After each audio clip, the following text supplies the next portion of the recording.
Oh yeah. I was listening to Leonard Skinner, and when I record it, it stops the recording because it's, playing from my phone or whatever. Interesting. Well,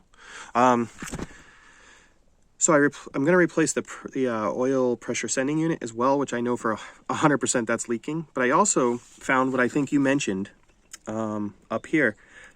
This had pipe dope in it, but this isn't a pipe dope fitting.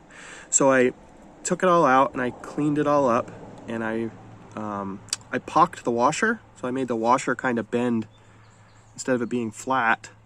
At the end of it, you hit it with a ball peen hammer and it bends it a little bit. And then you flip it upside down. And when you press that washer, then it creates a new seal. So the ones that you buy from the factory, they're just pocked. Now there's pipe dope on that one too. Look at that. I didn't even notice that until I just looked at it with the camera.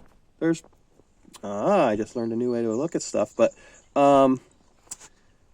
so yeah, man, there's pipe dope on that too. I'm going to take that one out and clean it too. Oh, maybe not. It's because it... Oh, yeah, I will. Okay. I thought it was a fitting.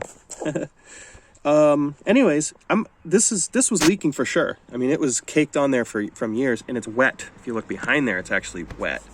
I don't know if you can see that. Yeah. So it's actually wet behind there. Anyways, I've done the brakes. Did the front brakes. It got some silver spray paint on the calipers.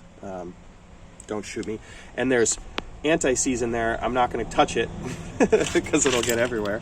I put a new tire. I told you I was going to do that. Put the new tire on the front. And as you can see, I've already started to break it in a little. But I did the brakes and then they got stuck. The anti-lock was kicking in over and over again. Couldn't figure it out. But these brakes that I got, they weren't like OEM or whatever.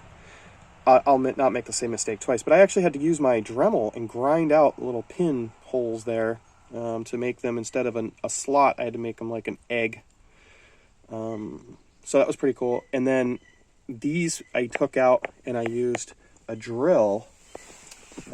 This drill right here.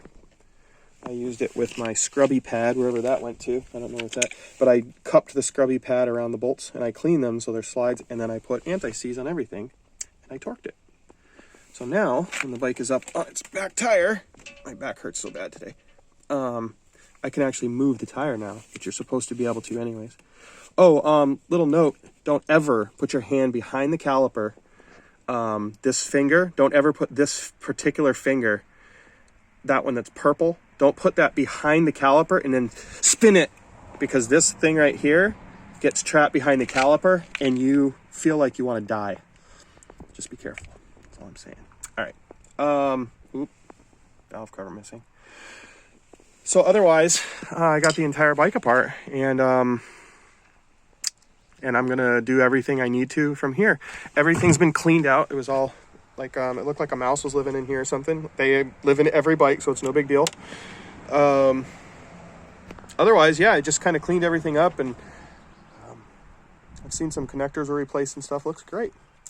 Overall, I'm super happy, man. I did do the valves and stuff on it, and I just can't wait for it to be done. I'm doing so much work to it because I want to, not necessarily because I have to. I'm doing the rear set next. That's going to be a challenge for me. The frickin' bearing in there is so big. But I have every tool that I need at this point. And, I mean, I've ordered everything. I have all new crush washers, and I've never done stuff like that, man. I've just never done it. I've always just reused stuff like I did reuse that one. But I knew how. I went to automotive school. So, I'm going to replace every washer now where I can. I'm like the rear ones here, and I've got a new plug right here. It's actually sitting up on the toolbox. Everything's all new. New bolts all the way around. I've pulled the frame over. Forgot to mention that.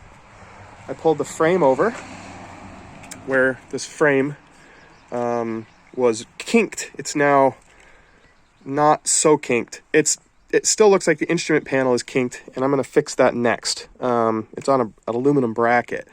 Anyways, I've bent that back using a ratchet strap. Oops. Oh, gosh. Okay, that's good. I bent that back using a ratchet strap, that same ratchet strap that I'm using to hold the kickstand or the center stand forward, so it doesn't by accident roll forward and crush me and kill me. Anyways, this is it, man. This is it. And I am freaking loving every loving second of this. I cannot tell you how happy I am as a human being. It has literally brought me so much joy and peace of mind. You have no idea. You just don't know me. So, hey, I really appreciate it. And I'll continue the saga. Talk to you soon. Thanks so much.